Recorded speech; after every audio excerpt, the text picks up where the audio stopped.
तुम्हारी सिवा कुछ ना चाहत करेंगे कि जब तक जिएंगे मोहब्बत करेंगे।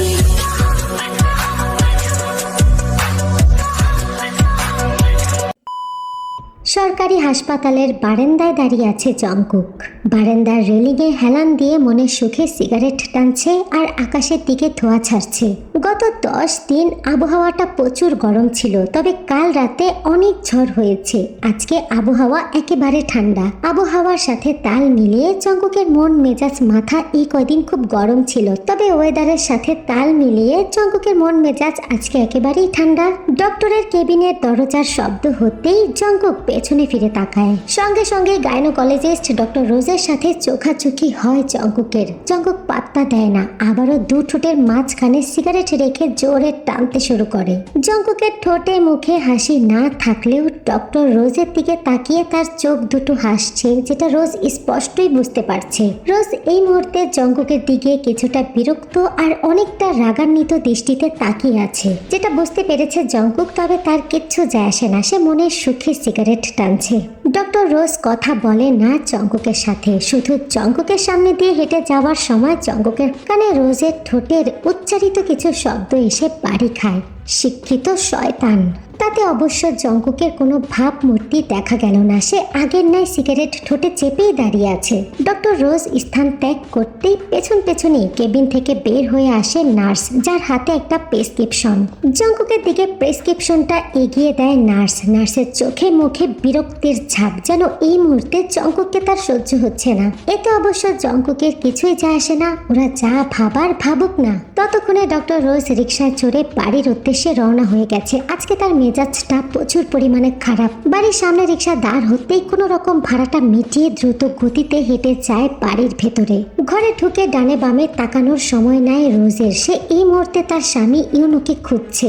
ইউনু বাড়িতেই ছিল, কাল থেকে তার অফিস শুরু। 7 দিনের ছুটি কাটিয়েছে, সেই সুবাদে আজকে সে বাড়িতেই, যে কিনা এই মুহূর্তে বিছানায় শুয়ে শুয়ে ফোনে কারো সাথে কথা বলছে আর হো হো করে হাসছে। ডক্টর রোজ ঘরে ঢুকেই ইউনুকে হেসে হেসে ফোনে কথা বলতে শুনে আরো রেগে যায়। হাতের ব্যাগটা ছুঁড়ে মারে ইউনুর শরীরে। ইউনু চমকে গিয়ে দ্রুত কান থেকে ফোনটা নামিয়ে উঠে বসে। স্ত্রীর রাগান্বিত চেহারা দেখে কিছুটা ঘাবড়ে যায়। কি হয়েছে জান, এমন রেগে আছো কেন? আজকে কি হসপিটালে রোগীর সংখ্যা বেশি ছিল? আমার ভাবতে লজ্জা লাগছে ইউনু, ওই শয়তানটা আমার ক্লাসমেট ছিল, আমাদের ক্লাসমেট ছিল। কার কার কথা বলছো জান? কার কথা বলবো আবার?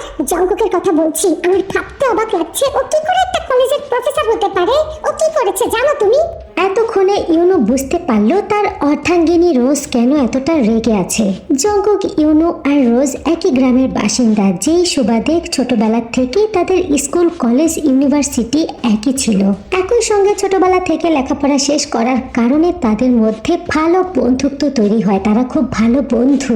রোজ আর ইউনু 4 বছর ধরে বিবাহ বন্ধনে আবদ্ধ হয়েছে। এইচএসসির সময় থেকেই দুজনের মধ্যে প্রেমের সম্পর্ক গড়ে ওঠে। নাফিসা একজন ডক্টর আর ইউনু একজন ইঞ্জিনিয়ার, দুজনেই প্রতিষ্ঠিত। সেই সুবাদে পারিবারিকভাবে তাদের বিয়েতে কারো কোনো আপত্তি ছিল না। 4 বছর ধরে সুখে শান্তিতে সংসার করছে।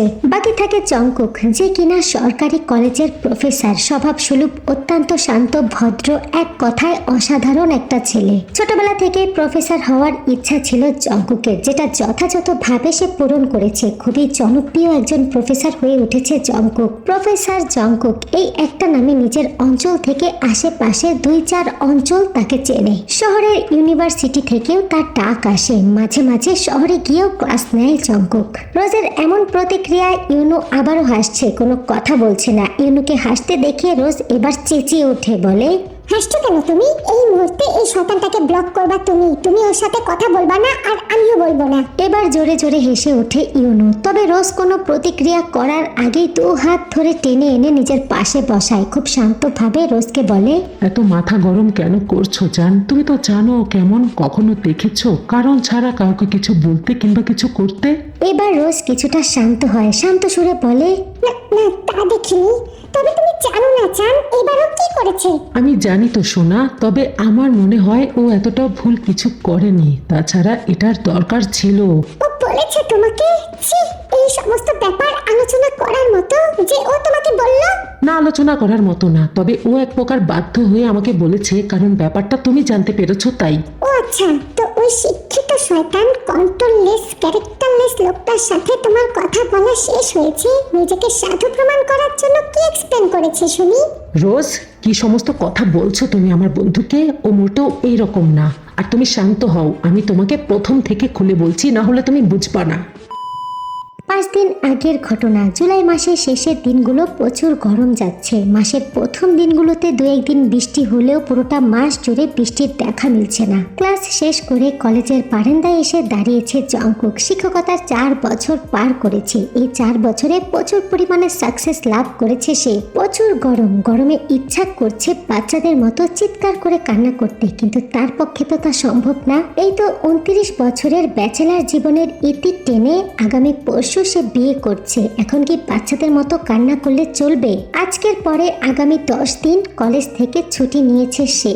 বাইরে রোদ হোক আর বৃষ্টি, যেতে তো হবে, তাছাড়া অনেক কাজ বাকি। কথাটি ভেবে কলেজের বারান্দা থেকে নিচে নেমে হাঁটা শুরু করলো জংকুক। গন্তব্য স্থান তার স্বর্ণের দোকান। কোনো মানুষ নিজেকে পারফেক্ট বলে দাবি করতে পারবে না। প্রফেসর জংকুক সব দিক দিয়ে পারফেক্ট হলেও একটা বদ অভ্যাস আছে তার, সিগারেট টানার অভ্যাস। যতটা সময় কলেজের ভেতরে থাকে সিগারেট থেকে নিজেকে দূরে রাখে, কিন্তু গেট পার হতেই পকেট থেকে সিগারেট বের করে ঠোঁটে রাখে জংকুক।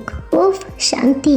কড়া রোদের মধ্যেও 2 ঠোঁটের মাঝখানে সিগারেট রেখেই যেন শরীরে শীতলতা অনুভব করছে জংকুক। সিগারেট 2 ঠোঁটের মাঝখানে রেখেই হাঁটা ধরে নিজের গন্তব্য স্থানের উদ্দেশ্যে, গহনার দোকানে। মা বোন মিলে 15 দিন আগে স্বর্ণকারের দোকানে তার বউয়ের জন্য গলার হার বানাতে দিয়ে গিয়েছিল, যেটা তারিখ অনুযায়ী 4 দিন আগে স্বর্ণকার ডেলিভারি করেছে, কিন্তু হারটা তুলনামূলকভাবে অনেক ছোট হওয়াতে সেটা আবারও স্বর্ণকারের দোকানে পাঠানো হয়েছে বড় আকারে তৈরি করে দেওয়ার জন্য। আজকে ডেলিভারি ডেট, যেহেতু পরশু বিয়ে, আজকে নিতে হবে। কলেজে আসার সময় মা বারবার মনে করিয়ে দিয়েছে গহনা ছাড়া বাড়ি যাওয়া যাবে না। জংকুক মায়ের আদেশ অনুযায়ী স্বর্ণকারের দোকান থেকে হারটা নিয়ে রিকশায় উঠে বসে। গন্তব্য তার বাড়ি।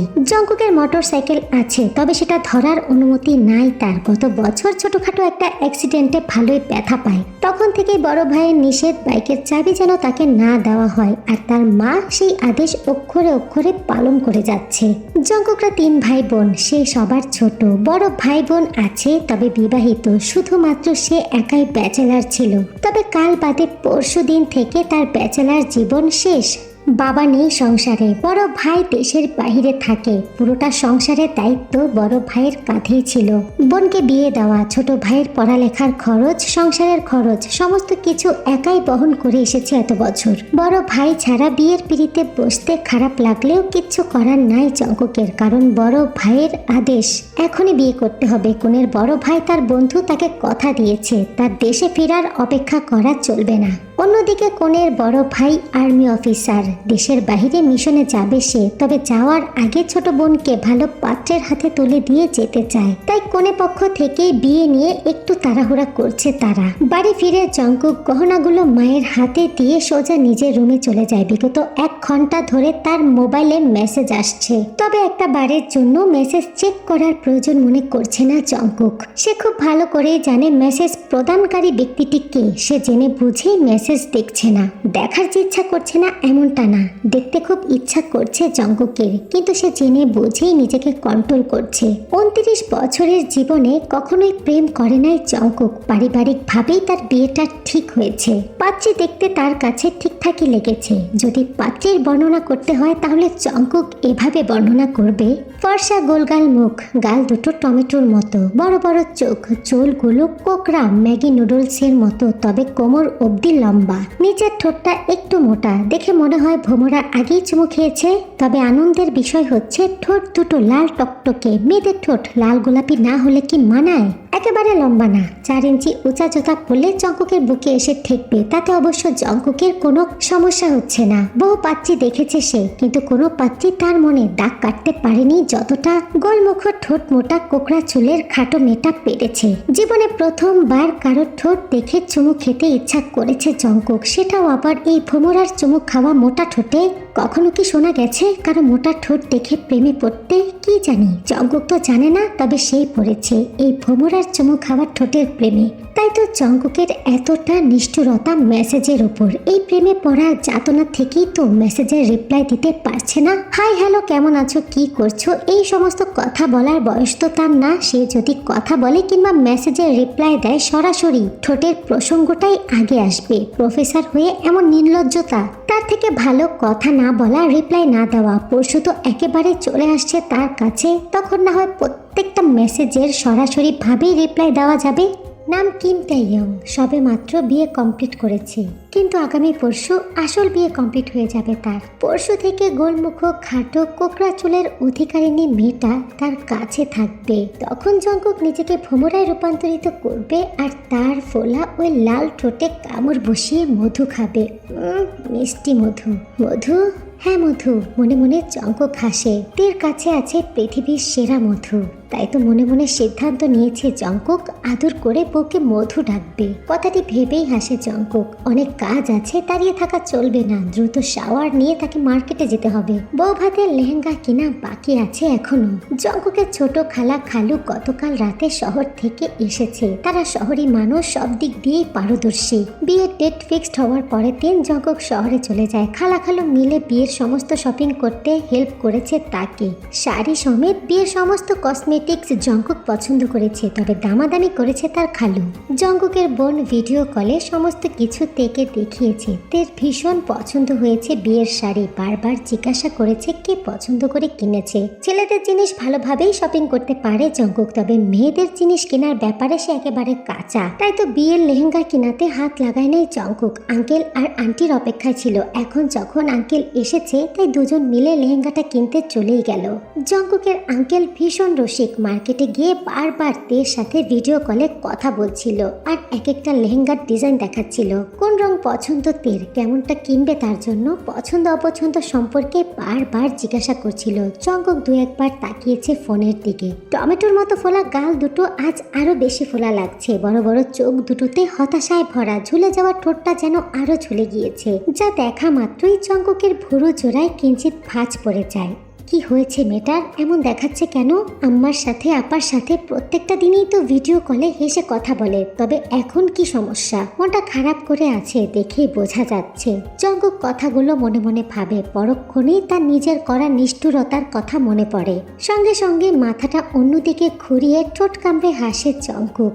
তে দেখে নাই জঙ্কুককে, কিন্তু জঙ্কুক তো তাকে ঠিকই দেখলো আর এটাও বুঝতে পারলো মন খারাপের কারণ। বিয়ের ডেট ফিক্সড হওয়ার পরে প্রথম 2 রাত তের মেসেজের রিপ্লাইয়ে হাই হ্যালো ঠিকঠাক দিয়েছে জঙ্কুক। তারপরে কেটে গেছে আরো 12টা দিন। এখন পর্যন্ত জঙ্কুক তের মেসেজের রিপ্লাই তো দূরের কথা, মেসেজগুলো সিন পর্যন্ত করছে না। এটা কি যথেষ্ট কারণ না একটা মেয়ের বিয়ে ঠিক হয়ে যাওয়ার পরে হতাশায় ভোগার, মন খারাপ থাকার? তবে এ ব্যাপারে একেবারেই নিরুপায় জঙ্কুক, আর সেটার কারণ তার মন আগেই বিশ্লেষণ করে দিয়েছে। থাক না, মন খারাপই থাক, একটাই তো দিন বাকি। তারপর তো আসছে তার কাছে প্রত্যেকটা মেসেজের রিপ্লাই সে দেবে, সামনে বসে থেকে দেবে। তের ইচ্ছা না থাকা সত্ত্বেও খালা শ্বশুরের পীড়াপিড়িতে বাধ্য হয়ে পছন্দের রংটা বলে দিয়েছে সে। তবে লেহেঙ্গার ডিজাইনটা পছন্দ করেছে জঙ্কুক আর দাম কষাকষি করেছে খালু। শপিং করা সহ যাবতীয় প্রয়োজনীয় কাজ শেষ করে জঙ্কুক রাত 10টায় বাড়ি ফিরে। ঘরে প্রবেশ করে মায়ের মলিন মুখটা দেখে জঙ্কুকের মনটা খারাপ হয়ে যায়। মাকে কিছু জিজ্ঞাসা করতেই যাবে তার আগেই ভাবির রুম থেকে ভাবির করা কান্নার শব্দ তার কানে বাড়ি খায়। চমকে যায় জঙ্কুক। হঠাৎ করে কি হলো এমন? মাকে কিছু জিজ্ঞাসা করতে পারে না জঙ্কুক। দ্রুত পায়ে ভাবির রুমের দিকে ছোটে। দরজার সামনে দাঁড়িয়ে আশ্চর্য হয়ে যায় জঙ্কুক। ঘরের ভেতরে তাকিয়ে দেখে নানি খালারা মিলে তার ভাবিকে বোঝাচ্ছে আর ভাবি কান্না করছে। তাদের কথা শুনে স্পষ্টই বোঝা যাচ্ছে তার বড় ভাই খুবই অসুস্থ আর সে এই মুহূর্তে হসপিটালে ভর্তি। জঙ্কুক দ্রুত পায়ে নিজের রুমের দিকে হাঁটা ধরে। পকেট থেকে ফোন বের করে বড় ভাইকে ফোন দেয়। প্রথমবার রিং বাজতে বাজতে কেটে যায়। দ্বিতীয়বার জঙ্কুকের বড় ভাই ফোনটা রিসিভ করে। ক্লান্ত অসুস্থ কণ্ঠে হ্যালো বলে কাই। সঙ্গে সঙ্গেই জঙ্কুকের বুকটা কেঁপে ওঠে। কি হয়েছে তার ভাইয়ের? বরাবরই ভাই ভক্ত জঙ্কুক। ভাই যেন তার প্রাণ ভোমরা। সে ভাই দূর দেশে পড়ে আছে, এটাই তো অনেক কষ্টের, যন্ত্রণার। তার উপর যদি এখন একা অসুস্থতায় ভোগে, পরিবার প্রিয়জন কাছের জন ছাড়া একা, সেটা তো পরিবারের কেউই মেনে নিতে পারছে না। জঙ্কুক কথা বলে জানতে পারে ডেঙ্গু জ্বরে আক্রান্ত হয়েছে কাই, অনেকটাই সিরিয়াস অবস্থা, তাই তাকে হসপিটালে নিয়ে এসেছে তার সাথে কাজ করা লোকজন। এই খবর পাওয়ার পর পরিবারের সবাই ভেঙে পড়েছে। বসার ঘরে পরিবারের সদস্য সমেত মেহমানরা, খালা নানি চাচিরা সবাই উপস্থিত বর্তমানে। কারণ হচ্ছে জঙ্কুক সে বেঁকে বসেছে, বাবা সমতুল্য বড় ভাই হসপিটালে ভর্তি, সে এই মুহূর্তে কিছুতেই বিয়ে করতে পারবে না সে। তাই সবাই মিলে তাকে বোঝাচ্ছে। বিয়ে উপলক্ষে আত্মীয় স্বজন পাড়া প্রতিবেশী দাওয়াত করা শেষ। ওদিকে মেয়ের বাড়িতে বিয়ের আয়োজনের তোড়জোড় শুরু হয়ে গেছে কাল থেকে। কারণ ছেলেদের তুলনায় মেয়েদের বাড়িতে বিয়ের আয়োজনের পাঠগুলো বেশি থাকে।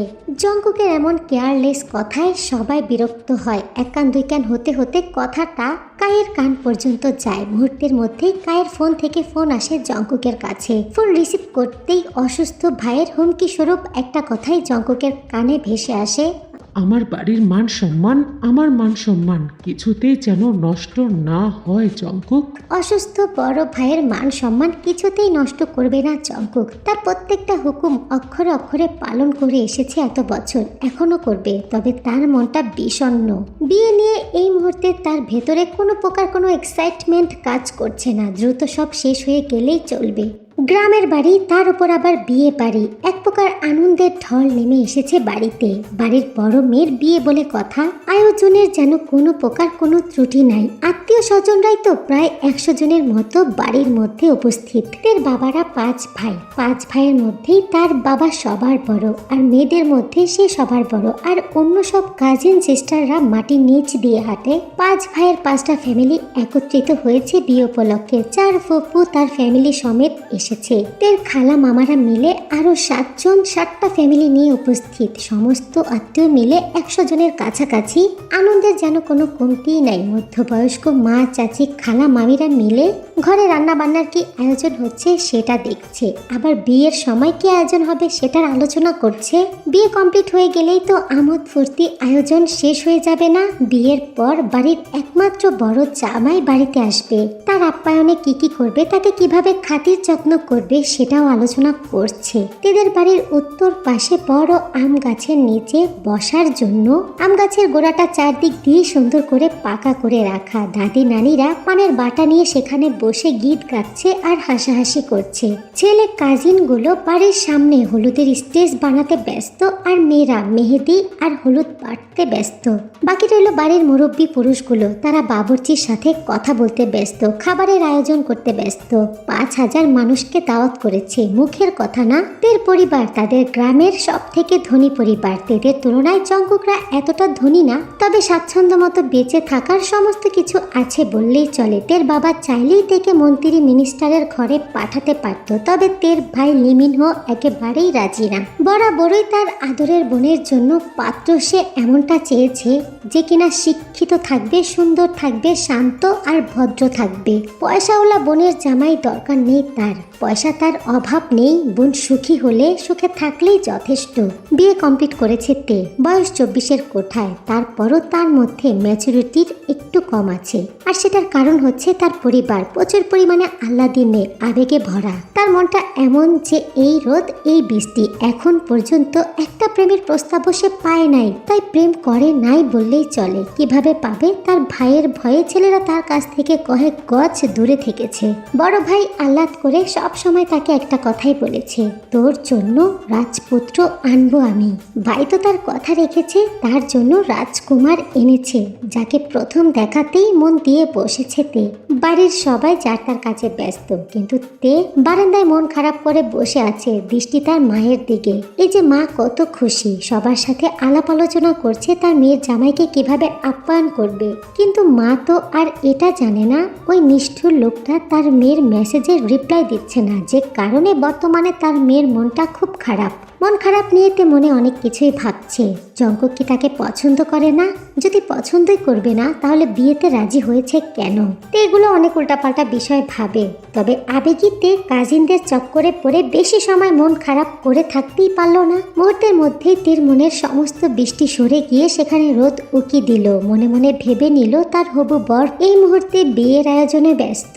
তার জন্য শপিং করছে, তাকে ঘরে তোলার জন্য কত আয়োজন করছে, সমস্ত কিছু তো তার জন্যই। কথাগুলো ভাবতেই তের মনটা প্রশান্তিতে ভরে যায়, খুশিতে খিলখিল করে হাসে। পেছনের কথা ভুলে গিয়ে নিজের বিয়েতে নিজে এনজয় করতে শুরু করে। তারপর কিছু মুহূর্তের মধ্যেই জোরে সাউন্ড বক্সে গান বাজানো শুরু হয়ে গেল রং মাখামাখি। পুরোটা দিন রং খেলা হলো। সন্ধ্যার পরে শুরু হলো মেহেদির অনুষ্ঠান। তের হাত ভরে মেহেদি দেওয়া হলো। 2 হাতের তালুতে বড় বড় অক্ষরে জঙ্কুকের নাম লেখা হলো।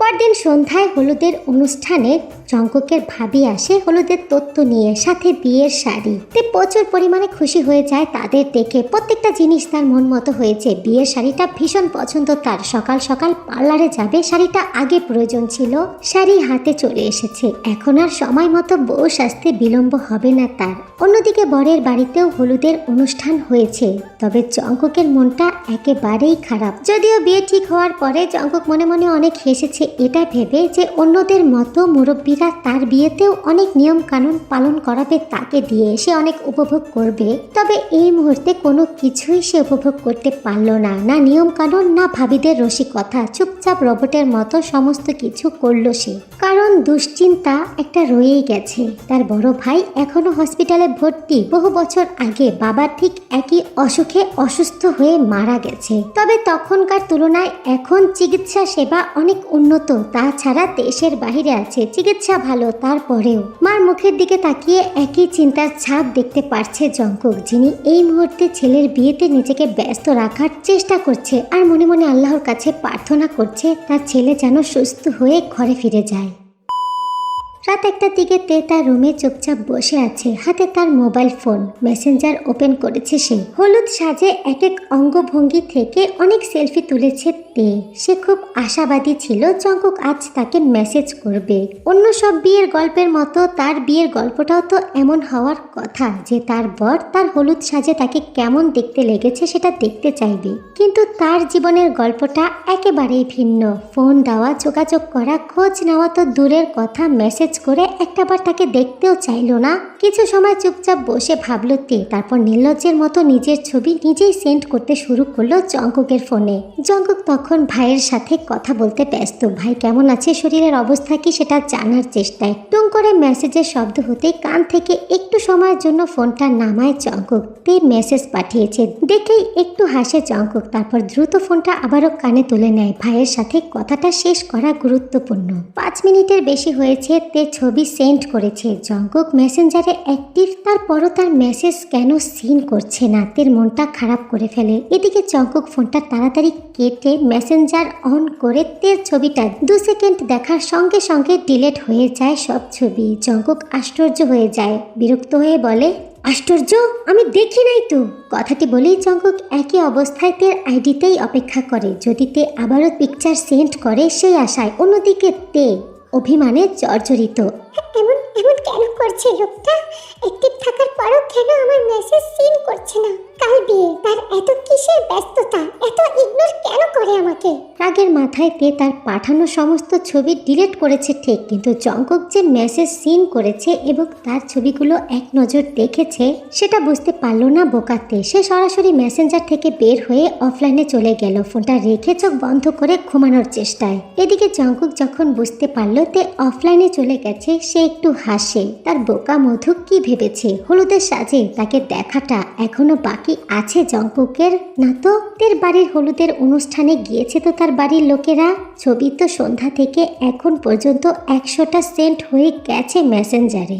জঙ্কুক তো সেই সব ছবি থেকে খুঁটিয়ে খুঁটিয়ে তার মধুকে দেখেছে আর মনে মনে দুষ্টু ভাবনায় ডুবেছে যে সে ভ্রমরা রূপে কোথা কোথা থেকে বেশি মধু সংগ্রহ করে শান্তি পাবে সে। সন্ধ্যা থেকে তো তার কাজ একটাই ছিল, ভাইয়ের জন্য চিন্তা করা, বিয়ের আয়োজন দেখা আর একটু পরপর তের ছবি বের করে খুঁটিয়ে খুঁটিয়ে দেখা। তবে একটা জিনিস লক্ষ্য করেছে জঙ্কুক, নিজের মধ্যে একটা জিনিস খুব অনুভব করেছে আজকে, যে যখনই সে তের মধুমাখা মুখটা দেখে সঙ্গে সঙ্গে তার দুশ্চিন্তাগুলো মুহূর্তেই উধাও হয়ে যাচ্ছিল। পুরুষ মানুষ তো এমনই হয়, প্রত্যেকটা পুরুষের জীবনেই এমন একটা ব্যক্তিগত মানুষ থাকে যাকে দেখা মাত্রই মনটা ফুরফুরা হয়ে যায়, অজান্তেই ঠোঁটের কোণায় হাসি চলে আসে, ছোঁয়া মাত্রই শরীরের সকল ক্লান্তি দূর হয়ে হয়ে যায়।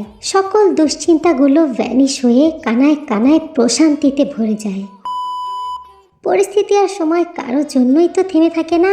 সময়ের সাথে সাথে সমস্ত কিছু ধাপে ধাপে এগিয়ে যেতে শুরু করে। তেমনি প্রত্যেকটা ধাপ একে একে শেষ হয়ে গিয়ে কবুল বলার সময়টা চলেই আসে তেকুকের মাঝে। কাজী কবুল বলতে বললেই বাপ ভাইকে ধরে তে অঝরে কাঁদতে শুরু করে। কিছু সময় পর পরিস্থিতি স্বাভাবিক হলে সে স্বাভাবিকভাবেই কবুল বলে। এদিকে প্রফেসর সাহেব খুব স্বাভাবিকভাবেই কবুল বলে দেয়। দুজনের বিয়ে কমপ্লিট হয়ে যায়। জঙ্কুকের মা নেন্সি ছেলেকে বারবার বলে দিয়েছে সন্ধ্যা যেন না হয় গ্রাম অঞ্চল, নতুন বউ নিয়ে রাতের বেলা যেন না ফিরে। তাই মেয়ের শাশুড়ির কথা মতো মেয়েকে বিদায়ের পালাটা দ্রুতই কমপ্লিট করে আয়ু। বিদায়ের সময় তে খুব কান্না করে। বাপ ভাই জোর করে তাকে গাড়িতে তুলে দেয়। তের বাবা জেহব তার মেয়ের দায়িত্ব জঙ্কুকের হাতে সঁপে দেয়। জঙ্কুক স্বাভাবিকভাবে তার স্ত্রীর দায়িত্ব নেয়। গাড়িতে জঙ্কুকের ভাবি আর জঙ্কুকের মাঝখানে তে বসে। জঙ্কুক একটা কথা বলে না তের সাথে। সে ফোনে কার সাথে যেন চ্যাটিং করছিল, সম্ভবত হসপিটালে। তবে একটু পরপর জঙ্কুকের বড় ভাবি তের সুবিধা অসুবিধা দেখছিল। কিছুক্ষণের মধ্যেই নতুন বউ শ্বশুর বাড়িতে উপস্থিত হয়। সবাই মিলে তাকে বরণ করে। বরণ করা কমপ্লিট হতেই জঙ্কুক নিজের রুমে চলে যায়। শেরওয়ানিটা খুলে কালো ট্রাউজার আর কালো একটা গেঞ্জি পরে সোজা ঘর থেকে বের হয়ে যায়। তার কাঁধে অনেক দায়িত্ব। কালকে বউ ভাত অনেক আয়োজন করতে হবে। এখন বসে থাকলে এগুলো কে করবে?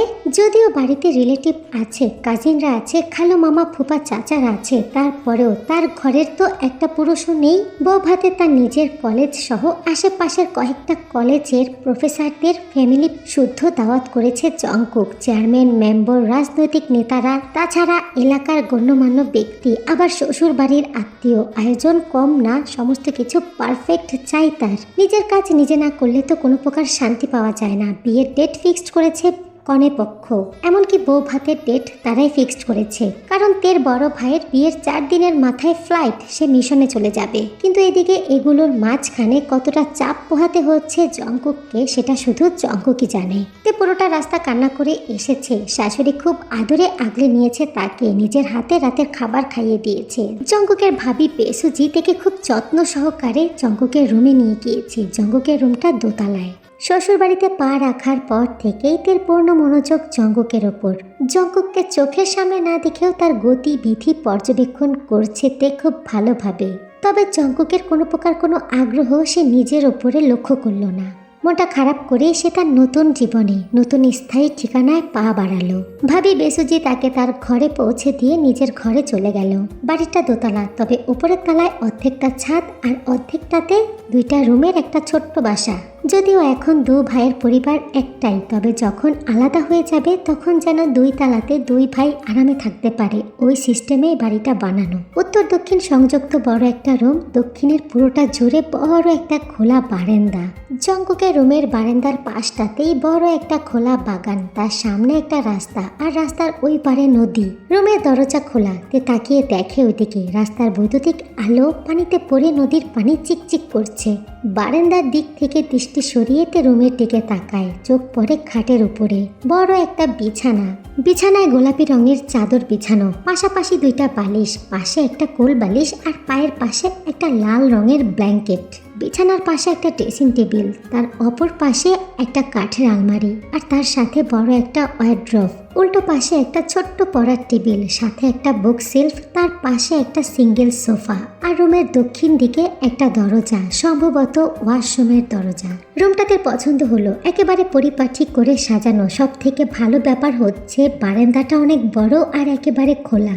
সামনে নদী হওয়ার কারণে ঠান্ডা বাতাস তার ঘরে প্রবেশ করছে। এসির প্রয়োজন পড়বে না, গরমে শান্তি পাবে। কথাগুলো ভেবেই তে মনে মনে হাসে, তবে এই হাসিটা বেশি সময় স্থায়ী থাকে না। মস্তিষ্কটা সজাগ হয়ে গেল তের। হঠাৎ করে শরীরের পশম সবগুলো দাঁড়িয়ে পড়েছে। দরজা দিয়ে ঠান্ডা বাতাস আসছে, তবে সেদিকে তের কোনো লক্ষ্য নাই। সে স্থির দৃষ্টিতে তাকিয়ে আছে বিছানার দিকে। তীক্ষ্ণ নয়নে বিছানার দিকে তাকিয়ে আছে তে। আজ তার বাসর, তবে এই ঘরে একটা ফুলের ছিটাফোঁটাও নাই। আজ তার বিয়ে হয়েছে, এটা যদি তার বরের ঘর হয় তাহলে এই মুহূর্তে এই ঘরে বাসর সাজানোর কথা ছিল।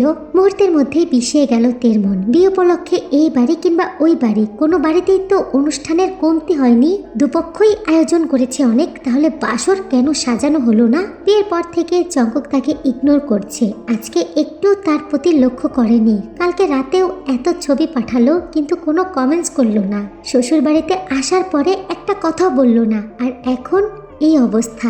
এবার তে কান্না করতে শুরু করলো। তার ইচ্ছা করছিল এক মুহূর্ত এখানে না দাঁড়িয়ে থেকে ছুটে নিজের বাড়ি চলে যেতে, কিন্তু তার উপায় নেই।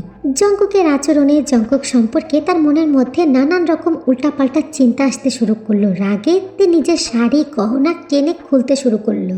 এক প্রকার নিজেকেই নিজে এলোমেলো করে দিল তে। কাঁদতে কাঁদতে চেহারার বেহাল অবস্থা। মাথা ধরেছে খুব, গোসল করতে হবে। গোসল না করলে তো তার মাথা ঠান্ডা হবে না। লাগেজ থেকে একটা সালোয়ার কামিজ বের করে গোসলখানায় গেল। অনেক সময় নিয়ে গোসল করার পর তের মাথা ঠান্ডা হলো। রুমে এসে কোনো কিছু না ভেবে সোজা বিছানায় চলে গেল ঘুমানোর জন্য। জঙ্কুকের জন্য অপেক্ষা করতে ইচ্ছা করছে না তের। কেন করবে? যে পর বিয়ের পর থেকে এখন পর্যন্ত তার সাথে একটা কথা বলল না, তার ওয়েলকামে একটা বাসর সাজাতে পারলো না। রাত 1টা বাজে এখন পর্যন্ত তার সাথে দেখা করতে আসলো না। এত রাত হয়েছে, একটাবার তার খোঁজ নিতে আসলো না। তার জন্য কিসের অপেক্ষা?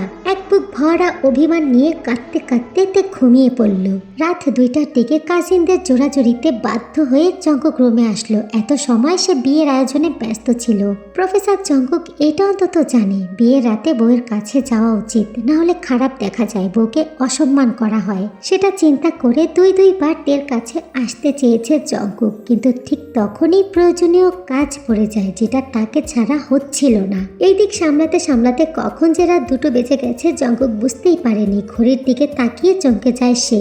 এক প্রকার বাধ্য হয়ে কাজিনদের হাতে সমস্ত কিছু বুঝিয়ে দিয়ে দৌড়ে ছুটে নিজের রুমের দিকে। তবে রুমে এসে কোনো লাভই হলো না জঙ্কুকের। যার জন্য এসেছে সে তো ঘুমাচ্ছে। মাথার ওপর ফুল স্পিডে ফ্যান ঘুরছে, রুমের লাইটও জ্বলছে, বারান্দার দরজা খোলা। দিকে দেখে বোঝা যাচ্ছে ওর শীত করছে। জঙ্কুক ধীর পায়ে বিছানার কাছে গিয়ে দাঁড়ায়। কিছু সময় তাকিয়ে দেখে তার সদ্য বিয়ে করা নববধূকে, যে কিনা এই মুহূর্তে হালকা গোলাপি কালার একটা 3 পিস পরে ঘুমাচ্ছে।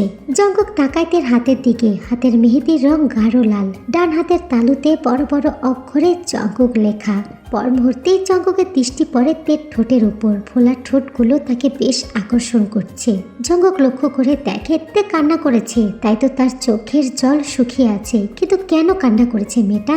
জঙ্কুকের ভুরু কুঁচকে যায়। এ বাড়িতে আসার পর থেকে তো সে একটুও কান্না করে নাই। দূরে কাজে ব্যস্ত থাকলেও থেকে ভালোভাবে পর্যবেক্ষণ করেছে জঙ্কুক। সবার সাথে হাসি মুখে কথা বলেছে, মায়ের হাতে খাবার খেয়েছে। তাহলে এমন কি হলো কান্না করার মতো? নিজের মনে করা প্রশ্নের উত্তর জঙ্কুক নিজেই দেয়। 2টা কারণ আছে কান্না করার মতো। সে এখনো তের সাথে কথা বলে নাই, তার কাছে আসে নাই। এটা নয়তো বাবা মাকে ছেড়ে এ বাড়িতে এসেছে সেটা। তে ঘুমিয়ে আছে, তাই এ ব্যাপারে তেকে প্রশ্ন করার কোনো রাস্তা নেই। জঙ্কুক পায়ের কাছ থেকে কম্বল নিয়ে তের শরীরটা ভালোভাবে ঢেকে দিল। কথা বলার জন্য, আদর করার জন্য বাকি জীবন পড়ে আছে। বিয়ের রাতে তেকুকের মাঝে কোনো প্রকার কথা হলো না, না দেখা হলো, না হলো অন্য কিছু। জঙ্কুক 2 ঘন্টা রেস্ট করে ফজরের আজানের আগেই জঙ্কুক ঘর থেকে বের হয়ে গেল।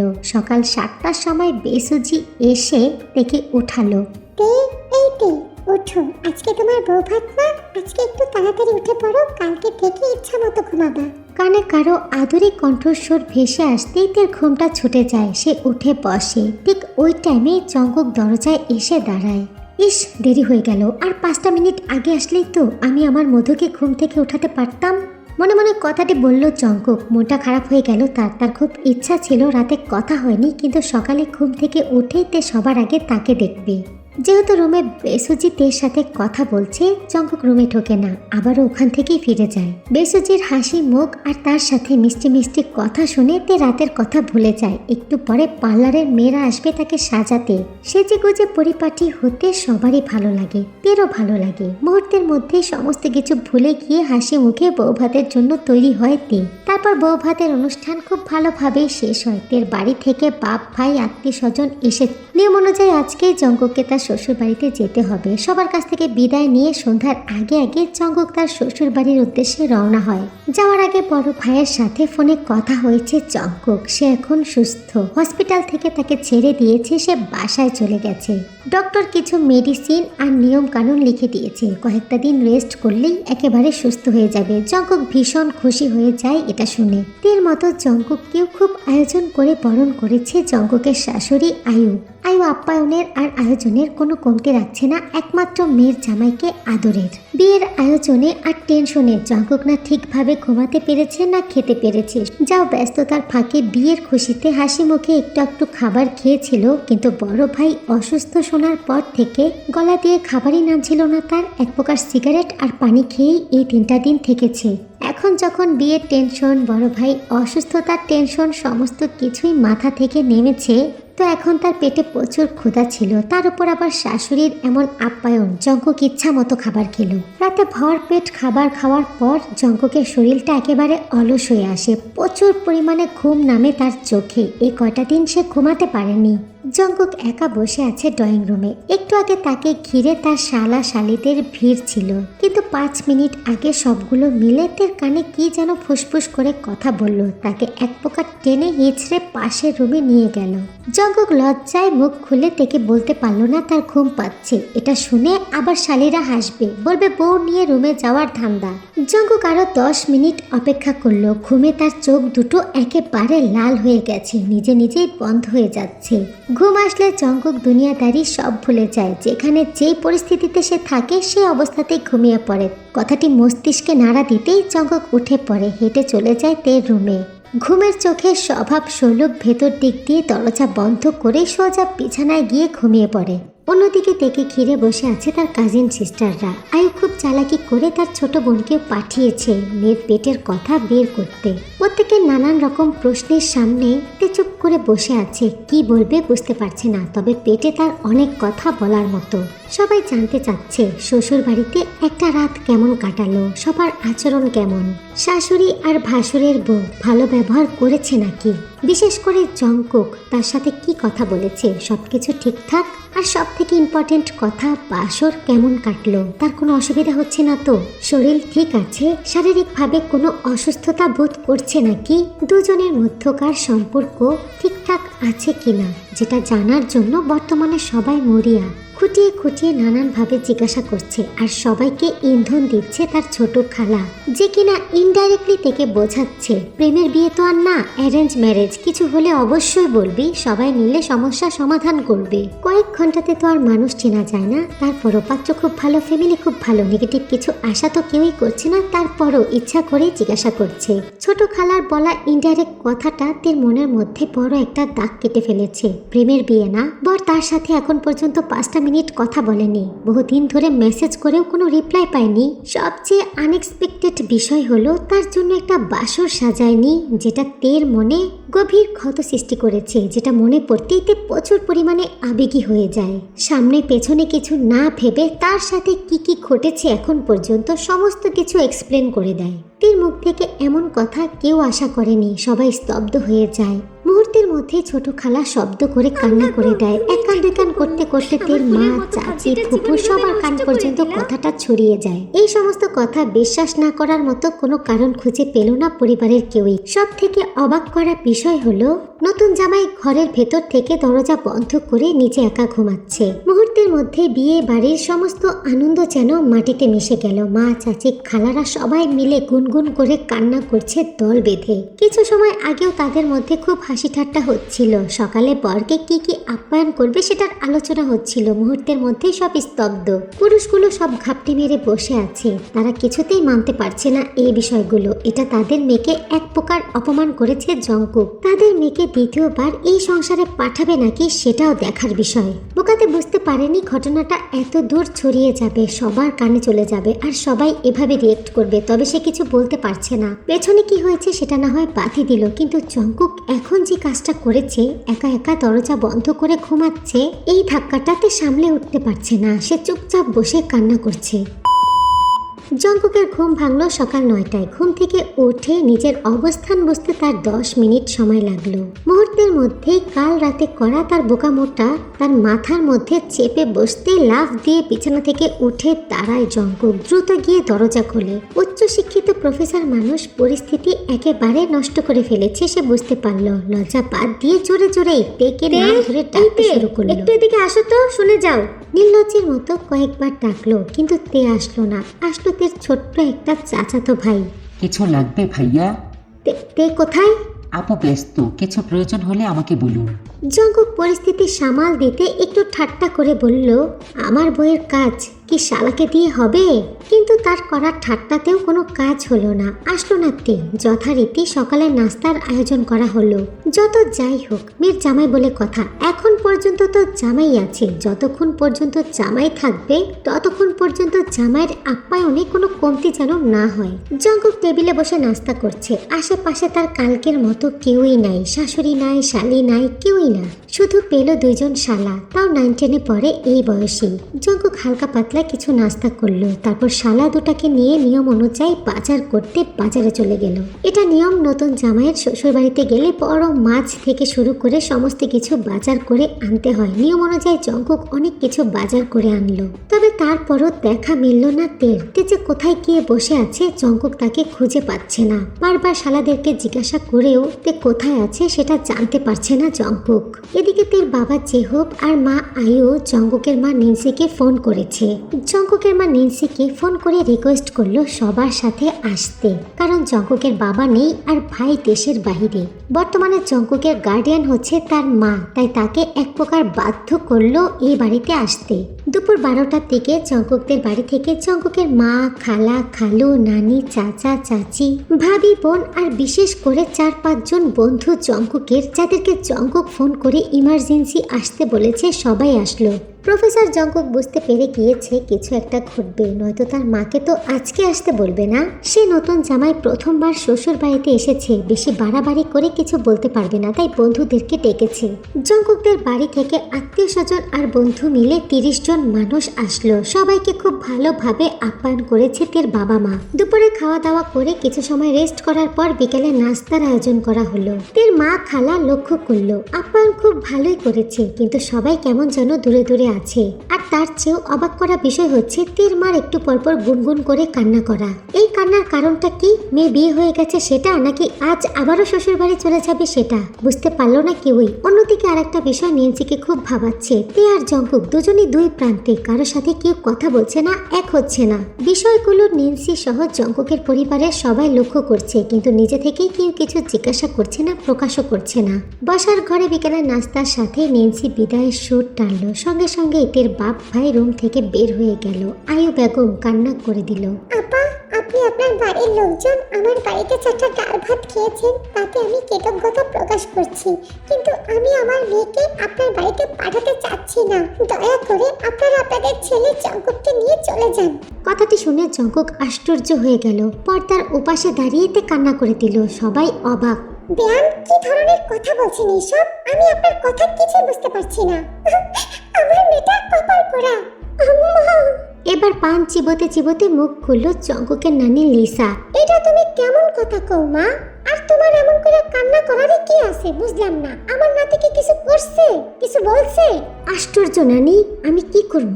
আমার ছেলের 2 দিনের বিবাহিত জীবনে এমন কি করেছে যে আপনারা বউ দিতে চাচ্ছেন না? জঙ্কুক, কি সমস্যা বাবা? কি হয়েছে আমাকে বল। কেউ কিচ্ছু করেনি আপু, আর ও কিছু বলেও নি। আমি আমার মেয়ে দেব না, আপনারা চলে যান। দুই দলের মুরব্বীদের নানান কথায় জঙ্কুক হতাশ, কিন্তু নিজেকে এক্সপ্লেন করতে পারছে না ঠিকভাবে। তাছাড়া কি বা বলবে, লজ্জার ব্যাপার। বাধ্য হয়ে বন্ধুদেরকে আড়ালে নিয়ে শুরু থেকে সমস্ত কিছু খুলে বলল। এদিকে এক কথায় দুই কথায় তের ছোট খালা সবার সামনে সমস্ত কিছু উপস্থাপনা করে ফেলে, যেটার কারণে জঙ্কুকের সম্মানহানি হয়। এক কথায় দুই কথায় জঙ্কুকের পুরুষত্ব টেনে সবাই সমালোচনা করতে শুরু করে, যেটা জঙ্কুকের আত্মসম্মানে লাগে। জঙ্কুকের প্রতি জঙ্কুকের কানে ভেসে আসা উক্তিগুলো এমন ছিল, কেমন ছেলে, বউ ঘরে থাকার পরও তার প্রতি কোনো আগ্রহ নাই। সে দেখা তো দূরের কথা, মুখের কথাটা পর্যন্ত বলেনি, ভালো মন্দও জিজ্ঞাসা করেনি? নতুন জামাইয়ের আচরণ এরকম আবার হয় নাকি? নিশ্চয়ই কোনো সমস্যা আছে। নতুন জামাইরা তো বিয়ের পর বইয়ের আঁচল ছাড়ে না, আর এই লোক নাকি কথাই বলে না। চেহারা দেখলেই তো মানুষের ভেতরটা বোঝা যায় না, কেমন পুরুষ আচরণেই বোঝা যায়। জীবনে প্রথমবার শ্বশুর বাড়িতে উপস্থিত হয়ে এই ধরনের মন্তব্য তার পুরুষ সত্তার উপর শুনতে হবে সেটা কখনোই আশা করে নাই জঙ্কুক। কান দিয়ে যেন আগুন বের হচ্ছে জঙ্কুকের, চোখ দুটো পুরো লাল হয়ে উঠেছে। এই অপমান তার কিছুতেই সহ্য হচ্ছে না। এই অপমানের প্রতিবাদে কড়া জবাব দিবে সে, নয়তো তার শান্তি নেই।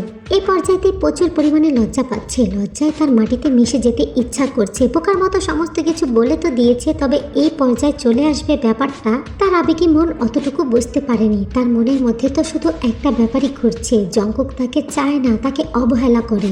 বিগড়ে যাওয়া পরিস্থিতি সামাল দেওয়ার জন্য জঙ্কুকের বন্ধুরা এবার মুখ খুলল।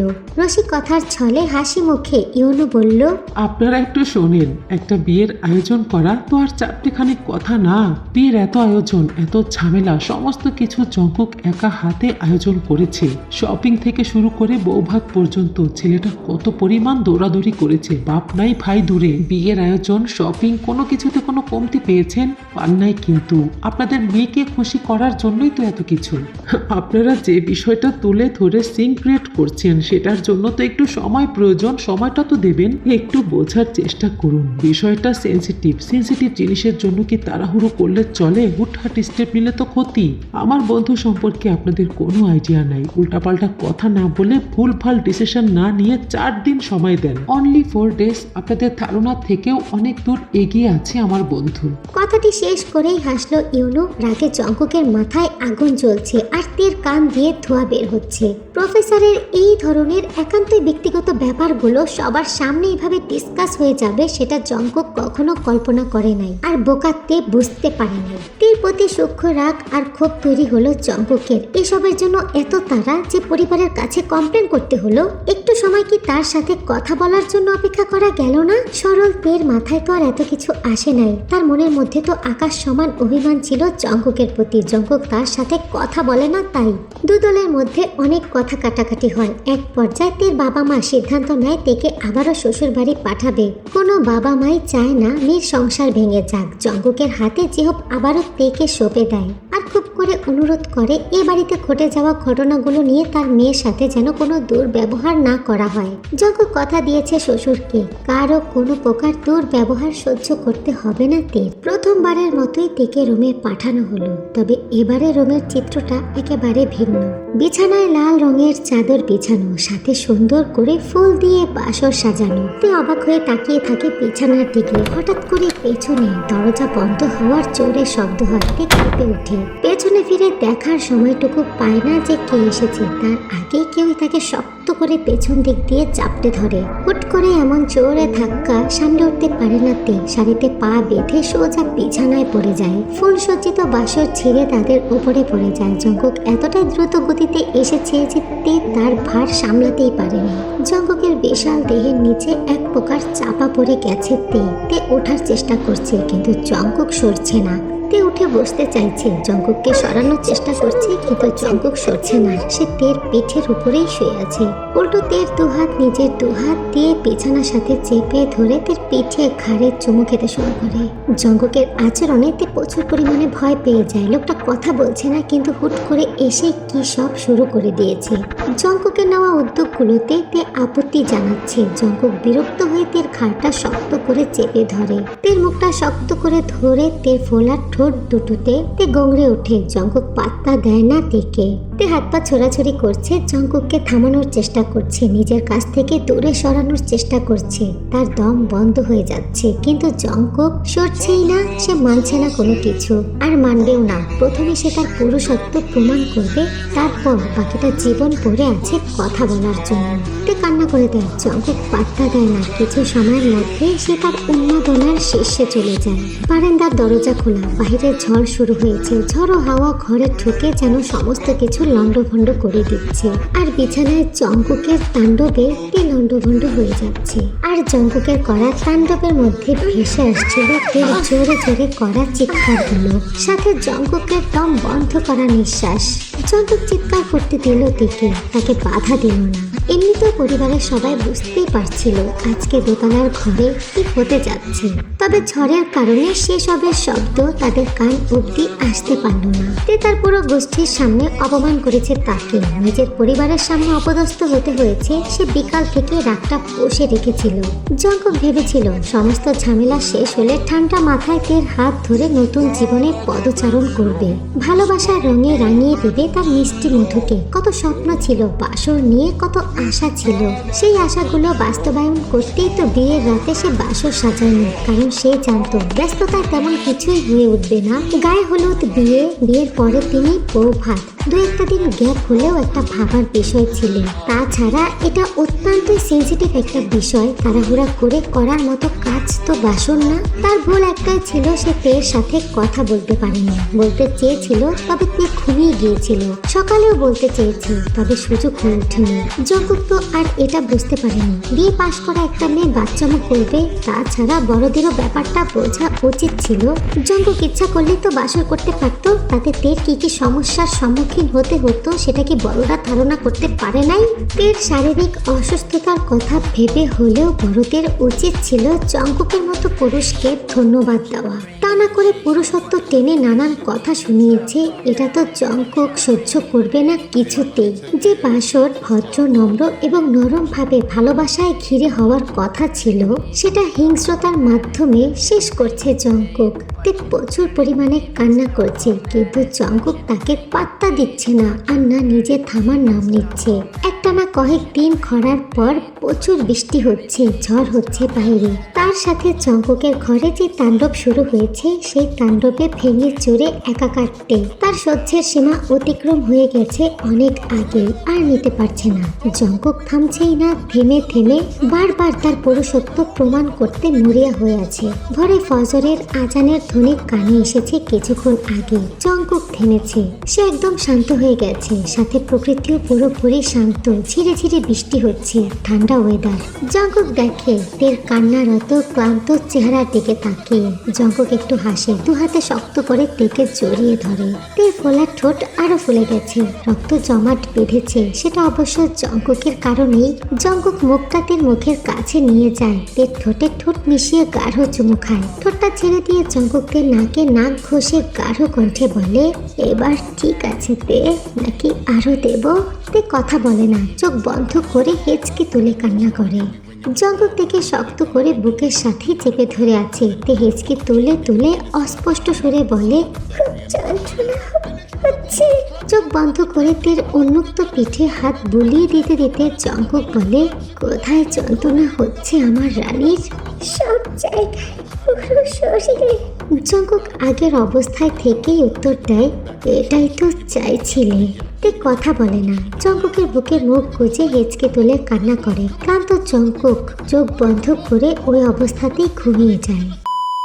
প্রাকৃতিক তাণ্ডবে ভালোই গাছপালা লণ্ডভণ্ড হয়েছে। বাচ্চারা ভোর হতেই আম কুড়াতে ব্যস্ত। এদিকে গত রাতে জঙ্কুকের করা তাণ্ডবে তে একেবারে ভেঙে চড়ে শেষ। তার খুবই খারাপ অবস্থা, বিছানা থেকে উঠতে পারছে না, পাত কিছুতেই থামছে না। এক কান দুই কান করতে করতে বাড়ির মহিলাদের কান পর্যন্ত কথাটা ছড়িয়ে যায়। এই প্রথমবার প্রফেসর জঙ্কুকের নিজের করা কোনো কর্মকাণ্ডের উপর একটুও লজ্জাবোধ হচ্ছে না, বরং মনে মনে সে গর্ববোধ করছে।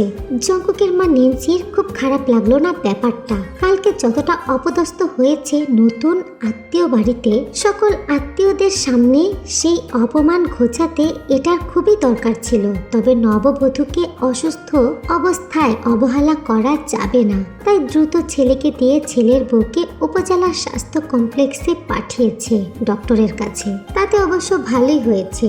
মেয়ে সকাল সকাল হাসপাতালে কেন গিয়েছে সেটা তের বাবা মাকে বুঝিয়ে বলতে হয়নি। তারা বোঝেনি তাদের মেয়ের জামাই কেমন। 4 দিন সময় লাগেনি, এক রাতের মধ্যে মেয়েকে হসপিটাল মুখী করে ছেড়েছে। ইউনুর মুখে সমস্ত কিছু শুনে রোজ হো হো করে হেসে ওঠে। হাসতে হাসতে একবার স্বামীর বুকে ঢলে পড়ছে তো একবার বিছানায়। তাকে হাসতে দেখে ইউনু নিজেও হাসে। হাসির এক পর্যায়ে জঙ্কুককে ফোন করে রোজ। জঙ্কুক তখন ফার্মেসি থেকে ওষুধ কিনে রিকশায় উঠে বসেছে। তে তার পাশেই বসে আছে। গন্তব্য তাদের বাড়ি। রোজের নাম্বার থেকে ফোন এসেছে। জঙ্কুক হাসে। কানে ফোনটা ঠেকাতেই রোজের কণ্ঠ শুনে সে। একদম ঠিক করেছিস বন্ধু, এই না হয় আমাদের বন্ধু। তবে বন্ধু, এরপর থেকে কিন্তু সাবধানে, তোর বউ কিন্তু খুব নরম আর পুরোটাই আদরে, বোকাও আছে অনেকটা। এরপর থেকে দেখে শুনে। রোজের কথা শুনে জঙ্কুক তের দিকে তাকিয়ে দুষ্টু হাসে। বাম হাত দিয়ে কোমরটা শক্ত করে চেপে ধরে সিরিয়াস ভঙ্গিতে বলে, না রে বান্ধবী, নরম হয়ে সমাধানের থেকে যুদ্ধে মজা বেশি আছে, যেটা কাল রাতে আমি হাড়ে হাড়ে টের পেয়েছি, আর সাথে মজাও। এখন থেকে আমি যুদ্ধেই বিশ্বাসী। জঙ্কুকের কথার ধরনেই তে বুঝতে পারলো জঙ্কুক কি বিষয়ে কথা বলছে। সঙ্গে সঙ্গে সে ভয়ে কেঁপে ওঠে। জঙ্কুক হাসে তের মুখের দিকে তাকিয়ে। তে হসপিটাল থেকে বাড়িতে আসতেই তার শাশুড়ি মা তাকে নিজের রুমে নিয়ে যায়। তের বাবা মা ফোন করে, সমস্ত কিছু জানতে পারে, কিন্তু তে লজ্জায় কারো সাথে কথা বলতে পারছিল না।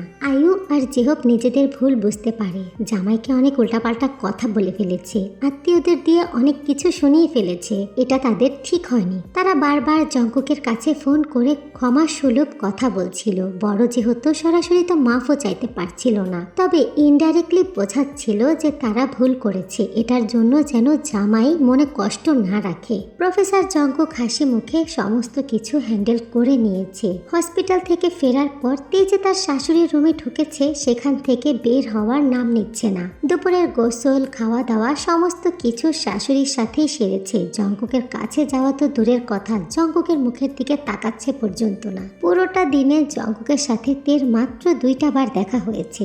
একটা বার শুধু জঙ্কুক বলেছিল ঠিকভাবে যেন মেডিসিনটা নেয়, আর একবার শুধু দুজন দুজনের দিকে তাকিয়েছে, কিন্তু কোনো কথা বলেনি। মূলত জঙ্কুক ঘুরছিল তের সাথে একটু কথা বলার জন্য, কিন্তু তার মার রুমে সব সময় এক্সট্রা মানুষ থাকে। রাতের বেলা খাবার খাওয়া শেষে আয়ু ফোন করে নেন্সিকে। নেন্সি তখন খাবার খাওয়া শেষ করে পানের বাটা নিয়ে বসেছিল একটু পান চাবাবে বলে। তে তার পাশেই ছিল। নেন্সি ফোনটা রিসিভ করতেই আয়ু বলে, আসসালামু আলাইকুম বেন, ভালো আছেন?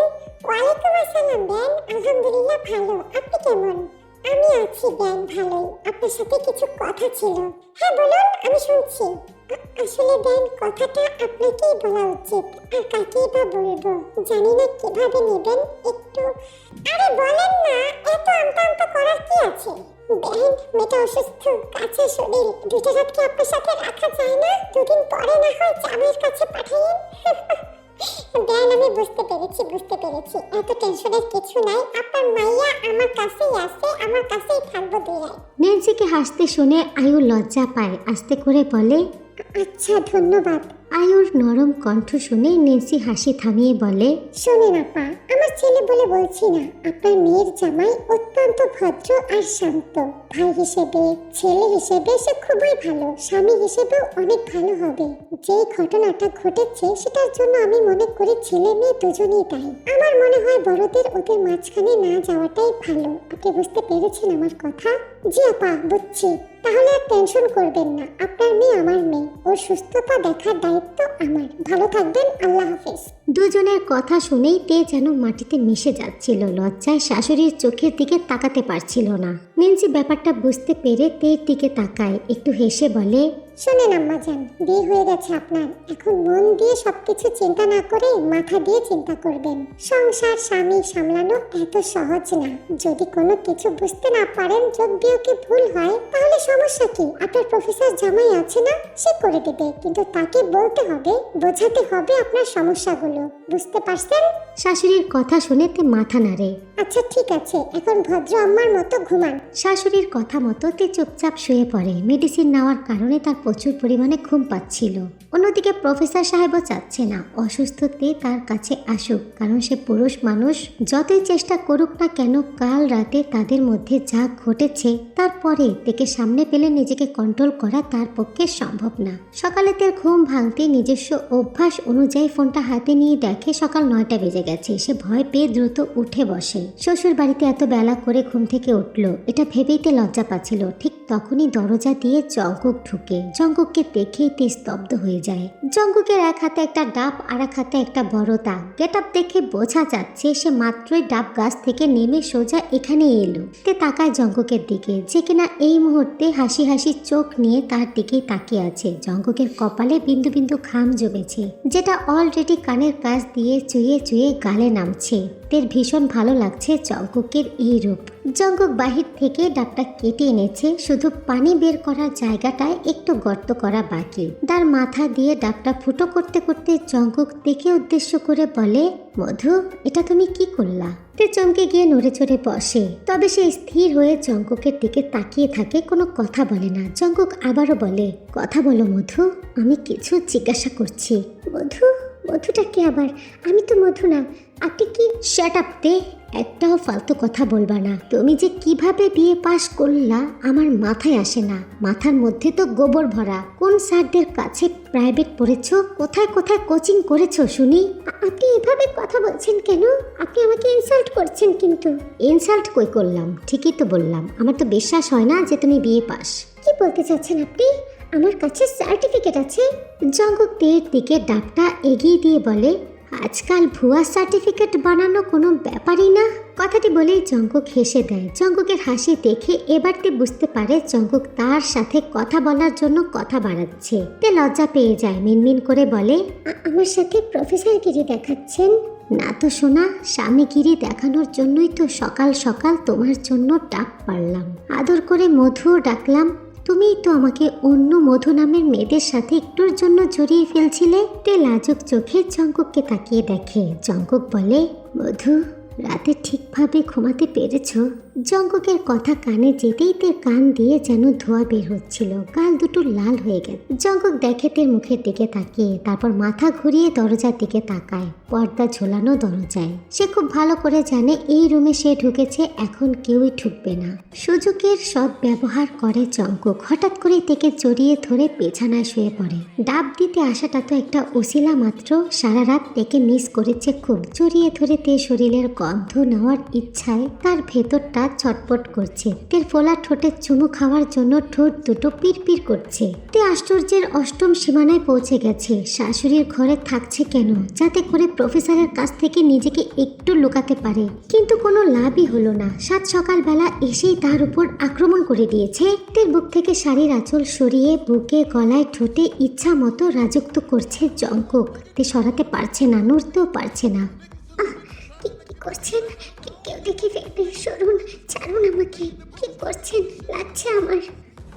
চুপ, একটা কথা বলবো না তুমি, একদম চুপ। জঙ্কুক পাক্কা 10 মিনিট কন্টিনিউ করলো। এই 10 মিনিটে তেকে একেবারে এলোমেলো করে দিয়েছে জঙ্কুক। নিজের করা কাজে একটুও লজ্জা পেল না জঙ্কুক। বিছানা থেকে উঠে গিয়ে শাড়ি দিয়ে তে শরীরটা ভালোভাবে পেঁচিয়ে মাথায় একটা ঘোমটা দিয়ে মিষ্টি করে হেসে বলে, সোনা, রাতে খাওয়া দাওয়ার পর চুপচাপ রুমে চলে আসবে কিন্তু। মাথা নিচু করে তে নাকের সাথে নাক ঘষে ঠোঁটে আলতো একটা চুমু খেয়ে বলে, ধৈর্যের পরীক্ষা নিবা না প্লিজ। আমার ধৈর্যের বাঁধ ভেঙে গেলে আমি এখানে চলে আসবো আর মাকে অন্য কোথাও পাঠিয়ে দেব। অন্তত পক্ষে 2 দিনে তো আমাকে চিনতেই পারছো আমি কতটা নির্লজ্জ। কথাটি বলে জঙ্কুক আর একটা মুহূর্ত দাঁড়ায় না, দ্রুত রুম থেকে চলে যায়। তে অবাক হয়ে যায় জঙ্কুকের আচরণে। তের আর বুঝতে বাকি রইল না আজকে রাতে তাকে তার বরের কাছে যেতে হবে। পুরোটা দিন নিজেকে একটু একটু করে প্রস্তুত করতে শুরু করলো। দুপুরে খাওয়া দাওয়ার পর বিকালে সমস্ত মেহমান চলে যায়, শুধুমাত্র জঙ্কুকের বোন ছাড়া। সন্ধ্যাটা মহিলারা গল্প করতে করতে কাটিয়ে দিল। সন্ধ্যার আগে জঙ্কুক বাজারে গিয়েছিল। সন্ধ্যার পর রিকশাওয়ালাকে দিয়ে ফুচকা, চটপটি, মিষ্টি, নিমকি অনেক কিছু খাবারের পাঠালো। সবাই ওগুলো খাচ্ছিল আর বেশ হাসাহাসি করছিল। জঙ্কুকের বোন বলে, দেখছো ভাবি, তোমার দেওরের কত উন্নতি হয়েছে। আমরা তো ফুচকা আনতে বললে চটপটি আনতো, চটপটি আনতে বললে নিমকি আনতো, আর এখন বউ পাইয়া সব একসাথে পাঠাইছে। হরে ননদিনী, তাই তো দেখতাছি দেওরের আমার অনেক উন্নতি হয়েছে। তবে তে তোমার একটা কথা বলি শোনো। তে লজ্জা পাচ্ছে ভীষণ। বেসুজির কথা শুনে একটু মাথাটা উঁচু করে বেসুজির মুখের দিকে তাকায়, সঙ্গে সঙ্গে বেসুজি একটা চোখ মারে। জঙ্কুক কিন্তু হিসাবে খুব পাকা। এই মিষ্টি যে ফ্রিতে খাওয়াইতেছে না, সেটা কিন্তু আমরা জানি, বুঝতে পারতাছি। তে যে কিনা মাত্র একটা মিষ্টিতে কামড়টা বসিয়েছিল, বেসুজির কথা শুনে তার কাশি উঠে যায়। নেন্সি দ্রুত তের মাথায় হাত বুলিয়ে দিয়ে বলে, আহ বড় বৌমা, থামো তো। ছোট বউ এমনিতেই ভয় পেয়ে আছে, তুমি আর ওরে ভয় দেখাও না তো। জঙ্কুকের বোন আর ভাবি মিলে প্রচুর হাসাহাসি করে। ডাইরেক্ট ভাবে তের সাথে অনেক দুষ্টুমিও করে। রাত 9টার দিকে জঙ্কুক বাড়ি ফিরে আসে আর এসেই কোনো রকম ফ্রেশ হয়ে রাতের খাবার খাওয়ার জন্য অস্থির হয়ে যায়। যা দেখা মাত্রই আবারও এক প্রকার ঘরে হাসি রেশ শুরু হয়। যে ছেলেকে কিনা ডেকে এনে 3 বেলা খাবার খাওয়াতে হতো, সে আজকে রাত 9টার সময় খাবার খেতে চাচ্ছে। কারো আর বুঝতে বাকি রইল না জঙ্কুকের কেন এত তাড়া। রাতে সবাই একসাথেই খাবারটা খেয়েছে। খাবার খাওয়া শেষ হতে অন্য দিনের মতো কেউ আর আড্ডা দিতে বসলো না। ঘুমের বাহানায় যে যার তার রুমে চলে গেল। নেন্সি থেকে সাথে ডাকে না, চুপচাপ নিজের রুমে গিয়ে লাইট অফ করে বিছানায় শুয়ে পড়ে। তে তখনও চেয়ারেই বসেছিল, যেখানে বসে সে খাবার খেয়েছে। জঙ্কুক তখন নিজের রুমের বিছানায় বসে এক দৃষ্টিতে দরজার দিকে তাকিয়ে আছে তের আসার অপেক্ষায়, কিন্তু তে আসছে না। জঙ্কুক একটু হাসে। আগে যা হয়েছে সমস্ত কিছু শেষ। অতীত মনে রেখে নিজের ভবিষ্যৎ নষ্ট করার মতো বোকা সে না। তাছাড়া তেকে সে ভালোবাসে, পছন্দ করে ভালোবেসেই তো বিয়েটা করেছে। সারা জীবন ভালোবেসে যাবে। এখন শুধুমাত্র তার ভালোবাসাটা তের কাছে প্রকাশ করাই বাকি। জঙ্কুক ফোনটা হাতে নিয়ে মেসেঞ্জারে ঢুকে, তারপর তের আইডিতে ঢুকে একটা একটা করে তের প্রত্যেকটা মেসেজের রিপ্লাই দিতে শুরু করে। মেসেঞ্জারের নোটিফিকেশনের শব্দ হতেই তে ফোনটা হাতে তুলে অবাক হয়ে যায়। জঙ্কুক ওপরের তালায় নিজের রুমে বসে বিয়ের আগে পাঠানো তের প্রত্যেকটা মেসেজের একটা একটা করে রিপ্লাই দিচ্ছে। তের পাঠানো মেসেজগুলো এমন ছিল, ভালো আছেন, কি করছেন, খাবার খেয়েছেন, আজকে কলেজে ক্লাস কেমন কাটলো, বাড়ির সবাই ভালো, মার শরীর ভালো আছে। যেন একই ধরনের মেসেজের বারবার পুনরাবৃত্তি হচ্ছিল, কারণ একদিনে তো মেসেজগুলো পাঠায় নাই, প্রতিদিন একবার করেই ভালো মন্দ জিজ্ঞাসা করেছে তে। তবে বেশি কথা জমাতে পারে নাই, কারণ জঙ্কুক তাকে রিপ্লাই দেয় নাই। তে যে অ্যাক্টিভ আর জঙ্কুকের রিপ্লাইগুলো সিন করছে সেটা দেখে জঙ্কুক হাসে। রিপ্লাই দিতে দিতে এসে থামে তের হলুদের রাতে পাঠানোর ছবিতে। জঙ্কুক একটু হেসে তের আনসেন্ড করা ছবিগুলো আবারও মেসেজের মাধ্যমে মেসেঞ্জারেই দেখতে চাইল। তে খুব সাবলীলভাবে একটা একটা করে ছবি সেন্ড করে দিল। জঙ্কুক প্রত্যেকটা ছবিতে আলাদা আলাদা ওয়ার্ড ব্যবহার করে প্রশংসা করতে শুরু করলো, যেটা দেখা মাত্রই তের মনটা একেবারে নরম হয়ে গেল। জঙ্কুকের প্রশংসার ধরন এমন ছিল, তে তোমার এই গভীর চোখ দুটোর দিকে তাকিয়ে আমি নিজেকে হারিয়ে ফেলি। তোমার চুলের গন্ধে আমার মাতাল লাগে। কি শ্যাম্পু ইউজ করো? জঙ্কুকের মেসেজ পড়ে তে লজ্জা পায়। লজ্জার একটা ইমোজি সেন্ড করে, সাথে শ্যাম্পুটার নাম পেন্টিং। জঙ্কুক হাসে, আবারও মেসেজ করে, তে তোমার ঠোঁট দুটো এত ফোলা কেন? সত্যি কি কখনো ভোমরা কামড় দিয়েছে? লেখাটা পড়ে তে লজ্জা পায়, কিন্তু নিজেকে আটকাতে পারে না। কি মনে করে যেন সে রিপ্লাই দেয়, আগে কখনো কামড় খায়নি, তবে পরশু রাতে একটা রাক্ষস ভোমরা অনেক কামড়ে দিয়েছে। জঙ্কুক যেন এই সুযোগের অপেক্ষাতেই ছিল। সে দ্রুত লিখলো, রাক্ষস ভোমরাটা যে খুবই ক্ষুধার্ত, মধু না খেয়ে কিভাবে বাঁচবে? তাই বলে কামড় দিয়ে? এটাকে কি কামড় বলে? এটা তো লাভ বাইট। লাভ বাইট তো লাভার্সরা দেয়। তো আমরা লাভার্স না? তুমি লাভ করো না আমাকে? তে রিপ্লাই দেয় না। কিভাবে রিপ্লাই দিবে, কি লিখবে বুঝতে পারছিল না। কয়েক সেকেন্ড ওভাবেই চুপচাপ বসে থাকে। জঙ্কুক বুঝতে পারে। দুজনেই খাপটি মেরে মেসেঞ্জারে চুপচাপ 2 মিনিট বসে থাকে। দুজন দুজনের মেসেজের অপেক্ষায় ছিল। জঙ্কুকের আর তর সইল না। সে তেকে লিখলো, তে রিপ্লাই দিল, আই লাভ ইউ তে। তে সঙ্গে সঙ্গেই লেখে, আমিও। জঙ্কুক ভুরু কুচকে নেয়। তার পছন্দ হয় না রিপ্লাইটা। সে লেখে, আমিও কি? আমিও, আপনি যেটা বলেছেন ওটাই। না আমার মতো করে উত্তরটা দাও। তে হাসে, দ্রুত হাতে লেখে, I love you two professor. লেখাটা পড়া মাত্রই জঙ্কুকের সারাটা শরীরে শিহরণ দিয়ে ওঠে। পা থেকে মাথা পর্যন্ত যেন কারেন্টের শর্ট দিচ্ছিল। নিজের আবেগগুলোকে আর দমিয়ে রাখতে পারছিল না, সরাসরি ভাবে থেকে মেসেজ করলো আর আদেশের স্বরূপ লেখাটা লিখলো, তাহলে কাছে আসো না সোনা, আর ভাল লাগছে না। মেসেজ পড়া মাত্রই তের পেটের মধ্যে যেন হাজারো বাটারফ্লাই উঠতে শুরু করে দেয়। সে সোজা হয়ে দাঁড়িয়ে পড়ে। জঙ্কুক আবারও একটা উত্তেজনামূলক মেসেজ পাঠায়, আসো না জান, আমি আর নিজেকে কন্ট্রোল করতে পারছি না। তুমি কি বুঝতে পারছো না সোনা, তোমাকে কাছে পাওয়ার জন্য আমি অস্থির হয়ে আছি। তে সারা শরীর কাঁপছে। সে ফোন হাতে নিয়ে ফোনের দিকেই তাকিয়েছিল। সঙ্গে সঙ্গে টোন করে আরেকটা মেসেজ আসে, I can't control myself তে, come quickly, if you don't come then I will come to you সোনা। তে আর একটা মিনিটও দাঁড়ায় না, দ্রুত সিঁড়ি বেয়ে উপরে উঠতে থাকে। মনে মনে ভাবতে থাকে এই পাগল প্রফেসর সত্যি সত্যি নিচে চলে আসবে। সকালে যেটা করেছে তার সাথে কেউ চোখে না দেখলেও ঘরের প্রত্যেকটা মানুষ বুঝতে পেরেছে। সারাটা দিন তার দিকে তাকিয়ে মিটমিট করে হেসেছে। সে সকালের মতো আর সবার সামনে হাসির পাত্রী হতে চায় না। তার থেকে বড় সে নিজেই নিজের বরের কাছে চলে যাক।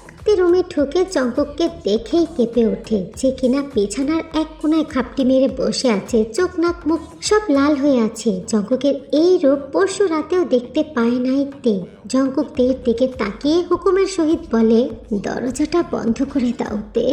জঙ্কুকের ওই লাল মাতাল চোখের দিকে তাকিয়ে তে যেন হিপনোটাইজ হয়ে গেল। জঙ্কুকের কথা মতো দরজাটি বন্ধ করে দেয়। জঙ্কুক সঙ্গে সঙ্গে হাত বাড়িয়ে তেকে ডাকে, কাছে আসো। তে চুপচাপ জঙ্কুকের কাছে গিয়ে দাঁড়ায়। জঙ্কুকের হাতে হাত রাখে। জঙ্কুক বলে, আমার মধু কি আমাকে ভয় পায়? তে জঙ্কুকের চোখের দিকে তাকিয়েই বলে, ব্যথা লাগে। জঙ্কুক ততক্ষণে তের কোমরটা জড়িয়ে ধরে তের পেটের মধ্যে নাক মুখ ডুবিয়ে দিয়েছে। তে কেঁপে ওঠে। জঙ্কুক বলে, আজকে ব্যথা দেব না তো সোনা, শুধু ভালোবাসা দেব, আর তুমি শুধু আমার ভালোবাসাগুলো অনুভব করবা। জঙ্কুক ধীরে ধীরে কথাটি বলে, তবে ততক্ষণে তার পেশামাল ছোঁয়া থেকে মাতাল করে দিচ্ছে। প্রথমবার তের মধ্যে এসব নিয়ে এতটা অনুভূতি কাজ না করলেও আজকে জঙ্কুকের ছোঁয়ায় অদ্ভুত প্রশান্তিদায়ক অনুভূতি কাজ করছে। জঙ্কুক চাচ্ছে তেকে নিয়ে গভীর ভালোবাসার সমুদ্রে ডুবে যেতে, আর তে স্বেচ্ছায় নিজেকে ডুবিয়ে দিতে। জঙ্কুক একটু সময়ের জন্য থেমে তের চোখের দিকে তাকিয়ে বলে, আই লাভ ইউ তে। তে সঙ্গে সঙ্গে রিপ্লাই দেয়, I love you two professor. তে বাধা দিল না কোনো কিছুতে। জঙ্কুক নিজেকে একটা ভ্রমরাতে রূপান্তরিত করে তের থেকে মধু শুষে নিচ্ছে। তে যে অনুভূতির সাগরে ভাসছে, জঙ্কুকদের মুখের দিকে তাকিয়ে স্পষ্টই বুঝতে পারছিল। ওই দিনের মতো একটুও কান্না করছে না, একটু আপত্তিও করছে না। উল্টো জঙ্কুককে দু হাতে জড়িয়ে নিজের সাথে চেপে রেখেছে। প্রথম রাতের মতো আজকে রাতেও জঙ্কুক থেমে থেমে মধু খেয়েছে। তবে প্রথম রাতের মতো আজকে আর তে বাধা দেয় নাই। সেও তো সমান তালে তার রাক্ষস ভ্রমরাকে নিজের মধু খাওয়ার জন্য উস্কে দিচ্ছে একটু পরপর। সময় কারোর জন্যই থেমে থাকে না। দেখতে দেখতে আরও 2টা দিন কেটে যায়। লিমিনহোর ফ্লাইট ছিল সন্ধ্যা 7টায়। দুদিন ধরেই থেকে প্রচুর পরিমাণে ফোন করা হয়েছে বাবার বাড়িতে নেওয়ার জন্য, কিন্তু তে যাবে না, কিছুতেই রাজি হচ্ছে না। বাধ্য হয়ে লিমিনহো তার বাবা মাকে নিয়ে বোনকে দেখতে আসলো। বোনের জামাই আর তার শ্বশুর বাড়ির লোকদের কাছ থেকে বিদায় নিতে আসলো। লিমিনহো জঙ্কুকের হাতে ধরে বারবার বলে গেছে এমন তুচ্ছ ব্যাপারে যেন মন খারাপ করে না রাখে। সে 2 বছরের জন্য চলে যাচ্ছে, তার বাবা মা কিংবা তার উপর যেন কোনো প্রকার অসন্তুষ্টি না রাখে। শ্বশুর বাড়িতে যেন বেড়াতে যায়। তের ছেলে মানুষের জন্য কোনো প্রকার আত্মীয়তার সম্পর্ক যেন নষ্ট না হয়। জঙ্কুক কথা দিয়েছে সে যাবে। এখন যেহেতু ছুটি শেষ, এখন না গেলেও কয়টা দিন পর যাবে।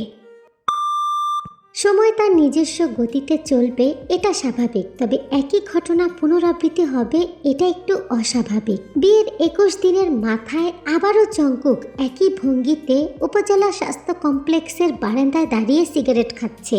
এটাকেই বলে একই ঘটনার পুনরাবৃত্তি ঘটা। তবে এবার জঙ্কুকের চোখে মুখে হাসি নাই, আছে চিন্তার ছাপ। গত 2 দিন ধরে তে প্রচুর পরিমাণে অসুস্থ। পেট ব্যথা, পাতলা পায়খানা, মাথা ঘুরানো, বমি, খুবই খারাপ অবস্থা। কলেজে ক্লাস নেওয়া শেষ হওয়ার পরেও জঙ্কুক এক্সট্রা ক্লাস নেয়, যেটার কারণে তার বাড়ি যেতে সন্ধ্যা হয়। অনেক করে বোঝানোর পরেও ভাবি কিংবা মায়ের সাথে তাকে হাসপাতালে পাঠাতে পারে নাই জঙ্কুক। আজকে বৃহস্পতিবার, তাই হাফ ক্লাস ছিল। বিকালে তেকে নিয়ে হসপিটালে এসেছে সে। জঙ্কুক চিন্তিত মুখে বারান্দায় দাঁড়িয়ে সিগারেট খাচ্ছিল। এবার ডক্টর রোজ কেবিন থেকে হাসতে হাসতে বের হয়ে আসলো। রোজকে হাসতে দেখে জঙ্কুক কপাল কুঁচকে নেয়। সিগারেট ফেলে দিয়ে রোজের মুখের দিকে তাকিয়ে কিছু বলবে তার আগেই রোজ বলে, দোস্ত, সেই ঘটনার পরে শ্বশুর বাড়ি গিয়েছিলে একবারও? জঙ্কুক মুখে কোনো উত্তর দেয় না, মাথা নাড়িয়ে না বলে। সঙ্গে সঙ্গে রোজ হাসতে হাসতে বলে, বেশ করেছিস যাসনি, এবার একেবারে সার্টিফিকেট নিয়ে যাবি। সার্টিফিকেট নিয়ে ছুঁড়ে মারবি তোর শ্বশুর বাড়ির লোকদের মুখের উপরে। সবগুলার মুখ বন্ধ করে দিবি তোর বাচ্চার হাগু মুতু করা ডাইপার দিয়ে। রিকশাতে পাশাপাশি বসে আছে তেকুক। জঙ্কুক একটু পরপর ঠোঁট কামড়ে হাসছে। তে তার মুখের দিকে না তাকিয়েও যেটা স্পষ্টই বুঝতে পারছে, লজ্জায় তার মাটির সাথে মিশে যেতে ইচ্ছা করছে। বিয়ের 21 দিনের মাথায় কেউ প্রেগনেন্ট হয়, এটাও সম্ভব? ছি, বাবা মা জানলে কি ভাববে তাকে নিয়ে? সেই দিনে সেই ঘটনাতে হসপিটালে আসতে হয়েছিল। এটা লজ্জাতেই তো বাবার বাড়ি যেতে পারে না এতদিন। আর এখন এই মুহূর্তে তো শ্বশুর বাড়ি যেতেই লজ্জা করছে। বাবার বাড়ি কিভাবে যাবে? বড় বড় কাজিনদের বিয়ে হয়েছে 2-3 বছর হয়ে গেছে, তারা এখনো বাচ্চা নিল না, আর সে কিনা বিয়ের 21 দিনের মাথাতেই প্রেগনেন্ট হয়ে গেল।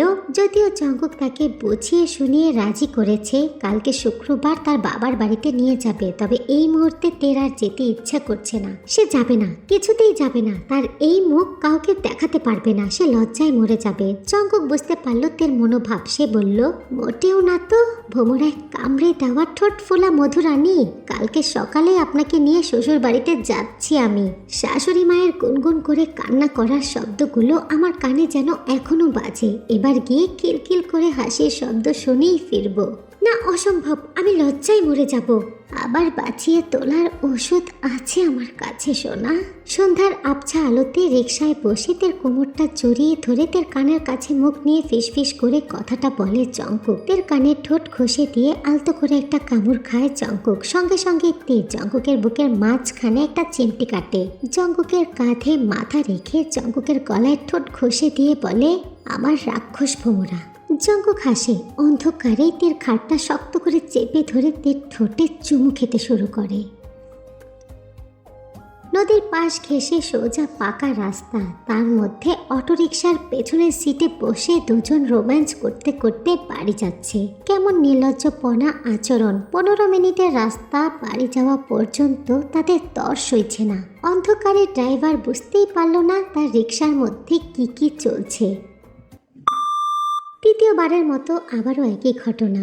হাসপাতালের বারান্দায় দাঁড়িয়ে জঙ্কুক সমানে সিগারেট খাচ্ছে।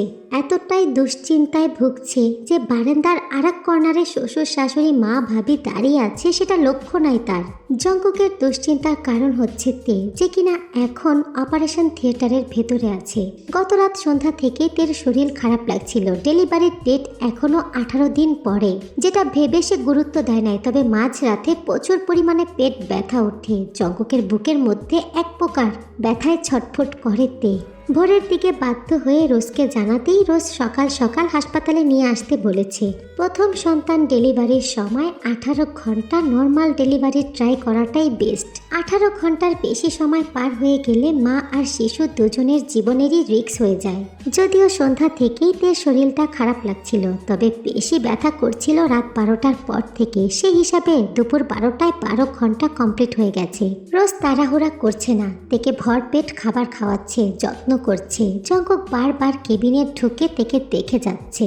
দুপুর 2টার দিকে অসহ্যনীয় ব্যথা নিয়ে তে তার মা আয়ুকে জড়িয়ে ধরে কান্না করতে করতে একটা কথাই বারবার বলছিল, আম্মা, আমি তোমাকে অনেক জ্বালিয়েছি, তোমার কথা শুনিনি, তোমাকে অনেক অত্যাচার করেছি। তোমার অবাধ্য সন্তান আমি আম্মা। সমস্ত কিছুর জন্য আমাকে ক্ষমা করে দিও আম্মা। তোমার কাছে আমি চিরঋণী আম্মা। তুমি আমাকে জন্ম দিয়েছ, কত কষ্ট সহ্য করেছ, তোমার এই ঋণ আমি কখনোই শোধ করতে পারবো না আম্মা। তারপরও তুমি আমাকে সমস্ত কিছুর জন্য ক্ষমা করে দিও আয়ু কান্না করে, মেয়েকে জড়িয়ে ধরে ভরসা দেয় কিচ্ছু হবে না। সে বুঝতে পারছে তার মেয়ে ভয় পাচ্ছে। প্রতি ঘন্টায় ঘন্টায় রোজ এসে থেকে চেক করছে। আস্তে আস্তে বাচ্চার হার্টবিট ফাস্ট হচ্ছে, এটা ঝুঁকিপূর্ণ। জঙ্কুক মুখ কালো করে দাঁড়িয়ে আছে, সে নিরুপায়, কি করবে? অলরেডি 18 ঘন্টা কমপ্লিট হয়ে গেছে। রোজ সবাইকে ডেকে বলল সিজারিং এর মাধ্যমে বেবি ডেলিভারি করতে হবে। বাচ্চার শরীর পুরোপুরি নাড়ে পেঁচে আছে, বাচ্চা নিচে নামছেই না। নর্মাল ডেলিভারির আশায় রেখে দেওয়ার রিস্ক। রোজের কথা শুনে সবাই অপারেশনের মাধ্যমে বেবি ডেলিভারি করার ডিসিশন নিল। যদিও আগেতে বলতো কখনোই সে সিজার করাবেন না, তবে এই মুহূর্তে অতিরিক্ত ব্যথা সহ্য করা তার পক্ষে সম্ভব না। সে চুপচাপ সবাই যা বলছে তাই করে গেল। আল্লাহর অশেষ রহমতে একটা ফুটফুটে কন্যা সন্তান জন্ম দিল তে। জন্মের পরে এক নজর নিজের সন্তানকে দেখেছিল তে, তারপরে ঘুমিয়ে গেছে। আর সেই ঘুম ভাঙল পরের দিন দুপুর 12টায়। ছোট্ট শিশুর কান্নার শব্দেই দ্রুত চোখ খুলে তাকায় তে। পাশ ফিরে দেখে জঙ্কুক মেয়ে কোলে নিয়ে হেসে হেসে কথা বলছে। তের দিকে তাকিয়ে জঙ্কুক হাসে, মেয়েকে এনে তের পাশে শুইয়ে দেয়। মিষ্টি করে বলে, অনেক কষ্ট হয়েছে তাই না সোনা? না, আকাশ থেকে টুপ করে বাবু পড়ে গেছে। কি ব্যাপার তে, তুমি আমার সাথে রাগ করে কথা বলছো মনে হচ্ছে। তে কথা বলে না, এক দৃষ্টিতে বাচ্চাটির দিকে তাকিয়ে দেখছিল। জঙ্কুক কিছু বলতে যাবে তার আগে তে খেরখের করে বলে, এটা আমার বাচ্চা? আমাদের বাচ্চা। তে নাকটা উঁচু করে বলল, তা তো চেহারা দেখে বোঝা যাচ্ছে।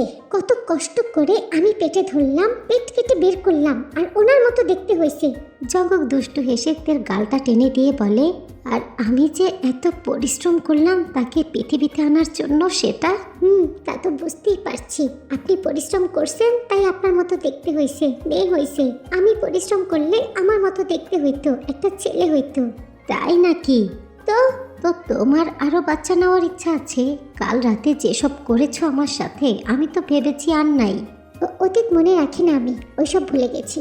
কথাটি বলেই তে তার মেয়ের মাথার চুলে হাত বুলিয়ে দিয়ে মিষ্টি করে হাসে। জঙ্কুক সঙ্গে সঙ্গে তের গালে টুপ টুপ করে চুমু খায়, কানের কাছে ফিসফিস করে বলে, তাহলে সোনা পরের বার তুমি পরিশ্রম করবা, আর একটা ছেলেও আনবা, ঠিক আছে? সঙ্গে সঙ্গে তে জঙ্কুককে ধাক্কা মেরে সরিয়ে দেয়। জি না প্রফেসর, বর্তমানে আমি আপনাকে চিনতেই পারছি না। এখন আমি আমার মেয়েকে কোলে নেব। জঙ্কুক হেসে থেকে উঠে বসতে সাহায্য করলো, তারপর মেয়েকে তার মায়ের কোলে দিল। তারপর পাশে বসলো। দুজনে মিলে তাদের মেয়েকে খুঁটিয়ে খুঁটিয়ে দেখতে শুরু করলো আর এটা ওটা গল্প করতে শুরু করলো। তো জান পাখিরা, স্পেশাল পার্টটা আমি এখানেই শেষ করে দিচ্ছি। আর এই পার্টের মধ্যে আমি অনেক কিছু বোঝানোর চেষ্টা করেছি। তো বুঝলে বুঝপাতা, না বুঝলে তেজপাতা, আমার কিচ্ছু করার নাই। তো অবশ্যই ভালো ভালো কমেন্টস করবে। যারা যারা নতুন আছো, সাবস্ক্রাইব করো নাই, চ্যানেলটা সাবস্ক্রাইব করে দিও। সবাই ভালো থেকো। আল্লাহ হাফিজ, লাভ ইউ, বাই বাই।